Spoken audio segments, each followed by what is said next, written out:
का उसके साथ साथ में 2-3 सर्किलों का चार्ज दे रखा है। तो कार्य की बहुतायत को देखते हुए जो तनख्वाह में मिलनी चाहिए वो नहीं मिल रही है और हम अपने वेतन विसंगति को दूर करवाने के लिए यहाँ से बैठे। आपको कुछ झुकना पड़ेगा तो फिर सरकार ही सुन ले, परेशानी नहीं होंगे कोई भी, हम भी नहीं होंगे और सरकार भी नहीं होगी। नमस्कार, मैं आपके साथ हर्ष चौधरी और आप देख रहे हैं हमारी विशेष कवरेज। गहलोत सरकार सुनिए पुकार। राजस्थान में आंदोलन की भरमार आ चुकी है क्योंकि गहलोत सरकार से हर कोई परेशान हो चुका है।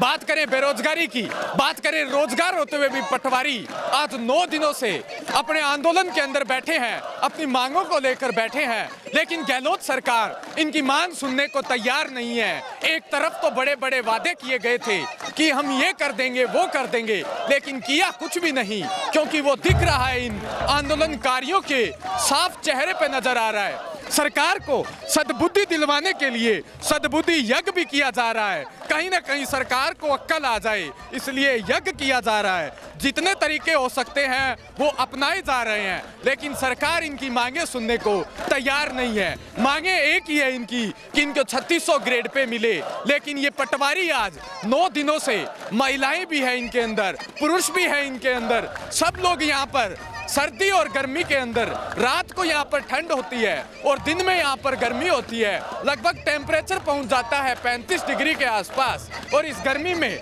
बिना किसी तंबू के सहारे धूप में यहीं बैठे हैं, यहीं अड़े हैं, अपनी मांग को लेकर अड़े हैं।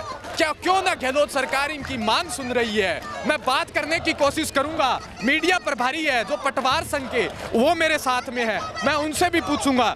सर, अब सरकार को सद्बुद्धि यज्ञ दिल करके उनको सद्बुद्धि के लिए प्रार्थना कर रहे हैं, ये अनोखा तरीका कैसे? हमारे शास्त्रों में लिखा है कि यज्ञ करने से आसपास का वातावरण शुद्ध होता है और जिसके लिए यज्ञ किया जाता है उसके अंदर सद्बुद्धि आती है, वो भी शुद्ध होता है। इसलिए आज हमने सभी पटवारियों ने मिलकर यहाँ शहीद स्मारक, एक पवित्र जगह है जहाँ पर शहीदों की देश के लिए कुर्बान हुए हैं, वहाँ पर उनका शहीद स्मारक बना हुआ है। उसी जगह पर हमने यहाँ सद्बुद्धि यज्ञ किया है। कल विधानसभा का बजट पेश होने वाला है। बजट में हम चाहते हैं कि सरकार को सद्बुद्धि आए और हमारे पटवारियों के लिए 3600 पे ग्रेड की घोषणा करे। आपको क्या लगता है, आज 9 दिन तो हो चुके हैं आपको यहाँ बैठे हुए, और अब आपको सद्बुद्धि का उम्मीद है कुछ की आएगी? हमारे को लगता है कि सरकार की सद्बुद्धि जरूर आएगी और अशोक जी हमारे लिए जरूर सोचेंगे।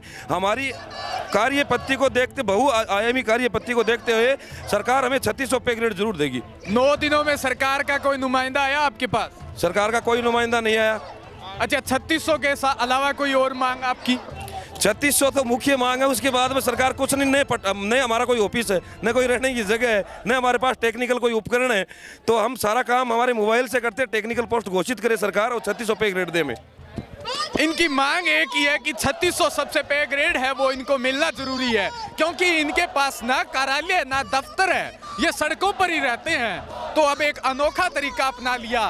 कल बजट घोषित होगा राजस्थान का, मुख्यमंत्री अशोक गहलोत करेंगे, तो ये वहां से उम्मीद जता रहे हैं और इसीलिए सद्बुद्धि यज्ञ किया है ताकि इनको कुछ अच्छा मिल पाए और इनकी मांग को पूरा कर दिया जाए। और कल राजस्थान का बजट आना है, तो क्या पता राजस्थान का बजट इनकी पक्ष में आ जाए और इनके हक में भी आ जाए और अच्छा भी आ जाए। इन तमाम मांगों को लेकर इन्होंने एक अनोखा तरीका अपना लिया जो शास्त्रों में लिखा है, सद्बुद्धि यज्ञ कर रखा है। आप देखिए मेरे साथ, जो सद्बुद्धि यज्ञ किया हुआ है वो इस कड़कड़ाती धूप के अंदर सद्बुद्धि यज्ञ कर रखा है इन्होंने। मैं बात करने की कोशिश करूंगा राजस्थान के जो पटवार संघ के अध्यक्ष हैं, मैं उनसे भी बात करने की कोशिश करूंगा। उनसे भी मैं पूछना चाहूंगा। सर, मेरे साथ राजस्थान पटवार संघ के अध्यक्ष भी मौजूद है, मैं उनसे भी पूछने की कोशिश करूंगा। सर, एक नया तरीका अपना लिया, सद्बुद्धि यज्ञ किया जा रहा है, आज 9 दिन हो गए सड़कों पर बैठे हैं। सरकार के पास से हमें विभिन्न तरीकों से 14 महीनों से बात पहुंचा रहे हैं, लेकिन सरकार ध्यान नहीं दे रही। अब यहाँ 9 दिन से हम यहाँ धरने के रूम में बैठे हैं, राजस्व मंत्री जी अपने हल्के में घूम रहे हैं, हमारी कोई सुध नहीं ले रहे। कल बजट रखा जाना है विधानसभा में, हम इस यज्ञ के माध्यम से सरकार को ध्यानाकर्षित करना चाहते हैं कि आप हमारी बात को सुनिए और हमारे 3600 की घोषणा कल बजट में कर दीजिए, वरना हम इन धार्मिक अनुष्ठानों का आप अपमान कर रहे हैं और भगवान आपको इसके लिए कभी माफ नहीं करेगा। सर 9 दिन हो गए हैं, कोई सरकार का नुमाइंदा आप तक आया क्या?